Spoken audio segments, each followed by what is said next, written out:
Loki, episode 5, the recap, spoiler filled, as usual.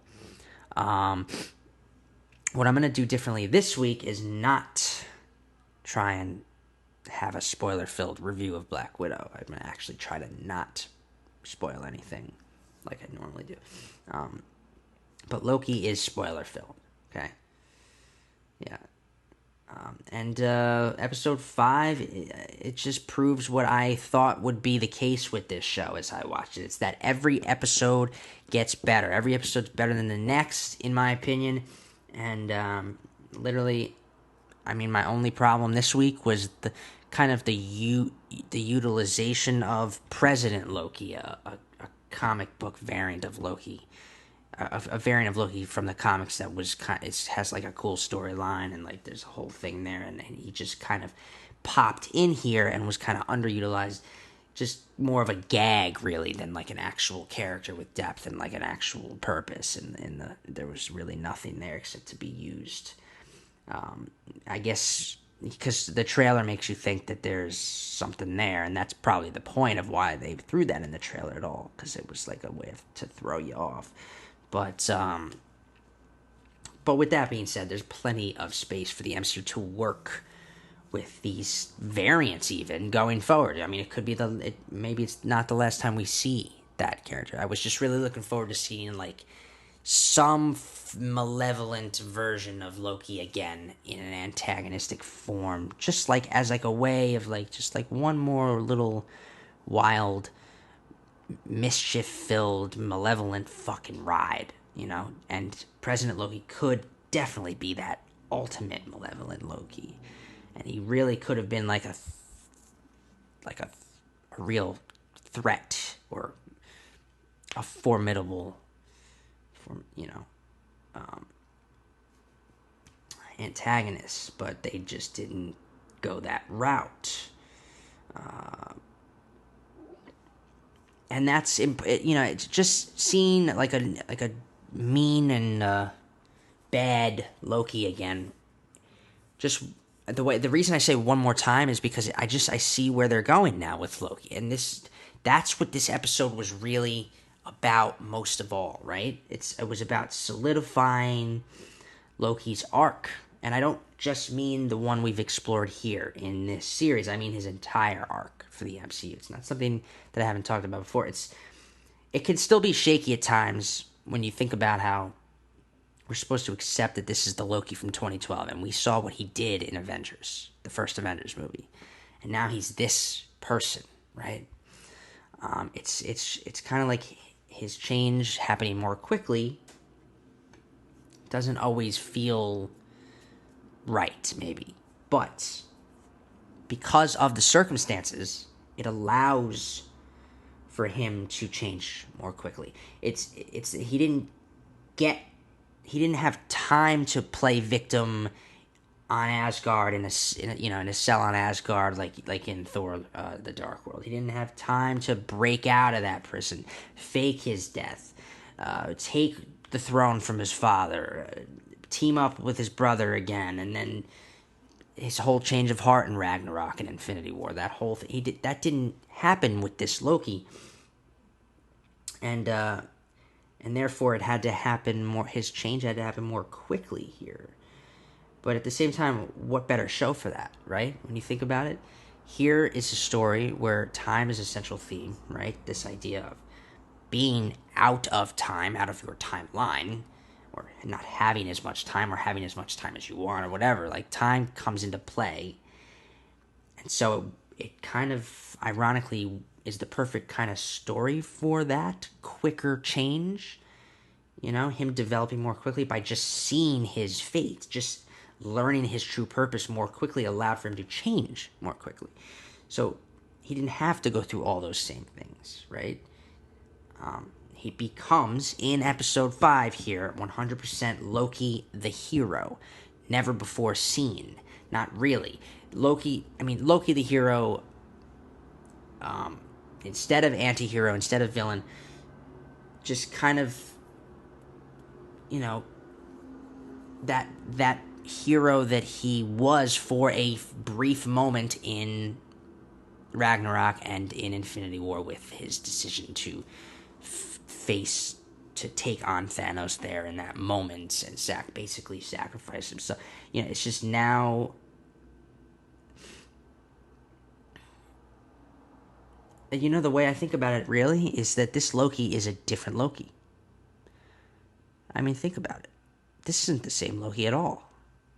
It's a totally different Loki. This is a Loki from a broken or a branch reality. It's not the same Loki we knew. The Loki that died is the Loki that died, and here is a variant like any of the other ones. That's really how you want to look at it, this whole storyline has proven that while there may be multiple variations of one person from multiple timelines, they all have their own experiences that make them different from each other. They're the same person, but they're also different people. And this Loki is no different from that. This Loki is every bit the one we knew up until 2012, but not after that. And then he happened to become a hero. That's just what we're seeing is this. We got to kind of revisit a Loki from the past and then watch him change into a hero. Just a complete arc in a 6-chapter storyline. Yeah, that's really what we got here, right? Yeah, I mean, that's not to say, I mean, there's also this whole thing now, too, especially with old Loki telling us his story and how he has lived as long as he has. Don't ever forget, too, gods live longer. They live like 5,000 years, right? Thor will be around because he's a god.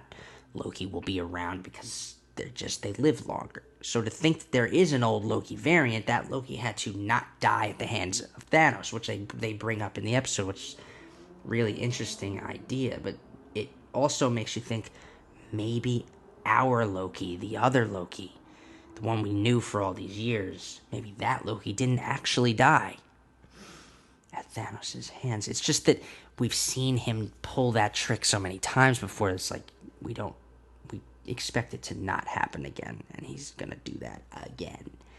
This makes the most sense. Let us get to know this Loki, who is both the same Loki and different at the same time. I know, it's crazy.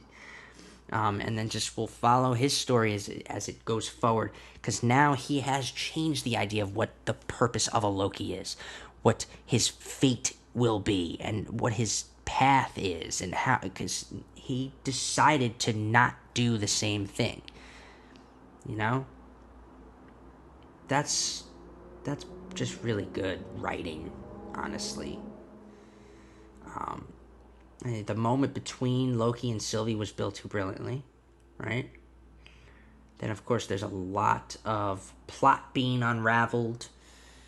And once again, there's a twist. Every episode has a moment, like not really a twist in this case, but just kind of a moment at the end where we get a little. This was more of a cliffhanger. This wasn't a twist. Every other one was kind of like a twist, but this episode was just a cliffhanger. And here we see that there is something at the end of the sacred timeline. There's something there, and that's where the string, the puppeteer is. That's where the person behind everything is. We don't get to see anything else yet, but we will find out next week. This episode did an exceptional job of weaving character development through multiple characters. Right? There's multiple Lokis, and they all have an effect on our protagonist. It managed to both feel like a finale this episode, with its proper pacing and action and setup. It also sets up a clear finale for next week. I think Loki tapping into a power that Sylvie uses, that moment in this episode, is kind of like a physical representation of the man he has become, right? Again, this idea of him changing into a hero. His relationship with Sylvie is a test. It's a chance for him to do it right and not betray somebody for once, and that's the difference here.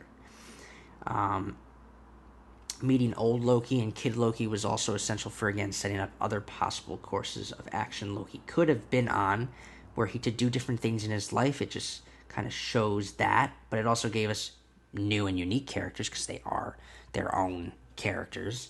And again, Kid Loki is just it's a clear setup for the Young Avengers. Let's just be real about it. They just keep doing it. They just keep setting this up, and it's going to happen. It's going to happen. Yeah, I just can't wait to see what happens next week overall. See how this ends. But I mentioned it last week. Loki moved right up my ranks, and it's my favorite of the shows, despite it not being that same. I say that the Falcon and Winter Soldier, that's my favorite cornerstone, that gritty, realistic cornerstone, that political thriller, kind of cornerstone. I like that more, right? But yet still, Loki has moved above that for me. And it's the new number 11 on my list, right? It's after Iron Man, it's before Falcon and Winter Soldier. I give it an 8.8 out of 10. Like, it's just a great series, man. It's just freaking great. And that's without even seeing the finale. But I can't wait to talk about it next week. So, come on back for sure.